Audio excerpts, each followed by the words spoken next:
Bismillahirrahmanirrahim. Assalamualaikum warahmatullahi wabarakatuh. Saya ingin berbagi kisah di balik kamar operasi sahabat-sahabat semua.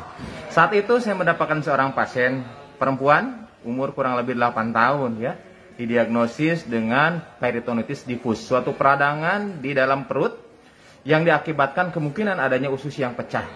Saat itu telah terjadi sepsis, artinya kuman telah menyebar ke seluruh darah dan menyebar ke seluruh otak, menyebar ke seluruh bagian organ-organ penting sampai terjadi penurunan kesadaran pada saat itu. Nah, sahabat-sahabat semua, ketika saya sampaikan bahwa ini keadaan darurat dan harus memerlukan tindakan operasi segera, maka sang ayah mengizinkan saat itu ya, setelah kita memberikan keterangan dan lain sebagainya. Silakan Pak Dokter, lakukan operasi. Saya bilang begini Pak, ini bukan operasi ringan, ini operasi besar yang memang resikonya kasarnya antara hidup dan mati. Kemudian si bapak itu pun tersenyum. Insya Allah Pak Dokter, saya ridho.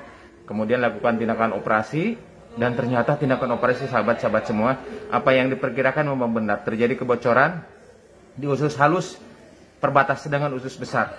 Kemudian dilakukan pencucian di perut dan lain sebagainya. Akhirnya karena usus tidak bisa disambung, usus itu disimpan, dijahit di permukaan perut, sehingga dia BAB itu dari perut bukan dari anus.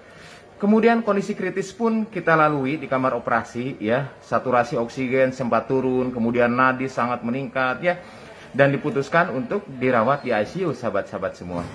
Ternyata kemudian pasien dirawat di ICU, setelah dirawat di ICU dalam 2 hari ternyata ada perbaikan yang signifikan. Angka infeksi yang ditunjukkan oleh leukosit akhirnya turun dari 32.000 menjadi 12.000. So penurunan yang sangat signifikan sahabat-sahabat semua, di mana normalnya maksimal 10.000. Kemudian pasien sudah bisa berbicara. Tadinya tidak bisa berkomunikasi, tadinya kehilangan kesadaran, seperti orang apatis. Akhirnya pasien dipindah di ruang perawatan seperti biasa. Nah, ketika saya berkomunikasi, menurut saya ini ada beberapa hal yang memang di luar kebiasaan, di mana resiko kematian sangat tinggi, di mana triage of death itu ada ketiga-tiganya. Saya komunikasi dengan ayahnya, Pak, alhamdulillah operasi ini lancar Pak. Kira-kira doa apa sih yang Bapak lanjutkan, yang Bapak lantunkan? Pak Dokter, sebetulnya saya nggak punya doa apa-apa, tetapi suatu hal yang bisa saya lakukan adalah terus menerus berterima kasih kepada Allah. Ketika anak saya menangis, terima kasih ya Allah, saya masih menyaksikan anak saya menangis. Artinya anak saya masih hidup Pak Dokter. Ketika masuk kamar gawat darurat juga, saya berterima kasih ya Allah, terima kasih anak saya masih sempat dibawa ke instalasi gawat darurat. Ketika dokter mengatakan operasi, saya juga demikian dong. Alhamdulillah ternyata anak saya masih bisa untuk ditolong. Dan alhamdulillah dokter mau menolong anak saya. Ketika keluar dari kamar rumah sakit, kamar operasi, saya bilang, Pak ini harus ke ICU. Saya bilang apa? Kata orang tua itu, saya terus bersyukur ya Allah. Alhamdulillah ya Allah, anak saya ternyata masih hidup menjalani masa-masa kritis ketika operasi, dan alhamdulillah bisa masuk di ICU.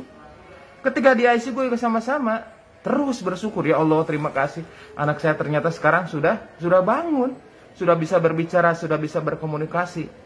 Ketika saya bilang, Pak ini BAB-nya sementara di perut dulu Pak, tidak bisa BAB lewat anus, yang dia bilang apa? Alhamdulillah ya Allah, anak saya masih bisa BAB, anak saya artinya masih hidup.